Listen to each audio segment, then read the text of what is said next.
ಚಿಕ್ಕನಾಯಕನಹಳ್ಳಿ ತಾಲೂಕು ಕಚೇರಿಯಲ್ಲಿ ವಯಸ್ಕ ರೈತರೋರ್ವರು ತಮ್ಮ ಸಮಸ್ಯೆಗಳ ಬಗ್ಗೆ ಶಾಸಕರ ಬಳಿ ಇಂಗ್ಲಿಷ್ ಮತ್ತು ಹಿಂದಿಯಲ್ಲಿ ಮಾತನಾಡುವ ಮೂಲಕ ಗಮನ ಸೆಳೆದಿದ್ದಾರೆ. ಅಹವಾಲು ನೀಡಲು ಬಂದ ರೈತ ಬೇರೆ ಬೇರೆ ಭಾಷೆಗಳಲ್ಲಿ ಮಾತನಾಡುತ್ತಿರುವುದನ್ನು ಕಂಡು ಶಾಸಕ ಸಿಬಿ ಸುರೇಶ್ ಬಾಬು ಅಚ್ಚರಿಗೊಂಡಿರುವ ವಿಡಿಯೋ ಸಾಮಾಜಿಕ ಜಾಲತಾಣದಲ್ಲಿ ವೈರಲ್ ಆಗಿದೆ. Really by action taken is the be not only for that. Do you understand further no or anything?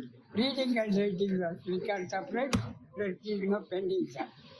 Everybody have dependent by रास्ते में आने जाने लोगों को बैलगाड़ियाँ डॉक्टर होने के लिए ऑक्सीजन को जाने के लिए रास्ते में इस पेड़ को निकल जाओ चढ़ दिया इसके ऐसा ना खाली ಮರ ಕುಯಿಸ್ಕೊಳ್ಬೇಕು ಅಂತ ಹೇಳ್ತಿರ್ತೀವಿ.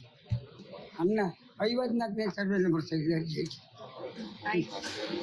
ಈಗ ಬಂದು ಫೋನ್ ಮಾಡಿ ಯಾವ ಸತಿ ತಪ್ಪು ಕಟ್ಟಿ ನಾನು ಸಂಪೂರ್ಣ ನ್ಯೂಸ್ ಇದು ನೊಂದವರ ಧ್ವನಿ.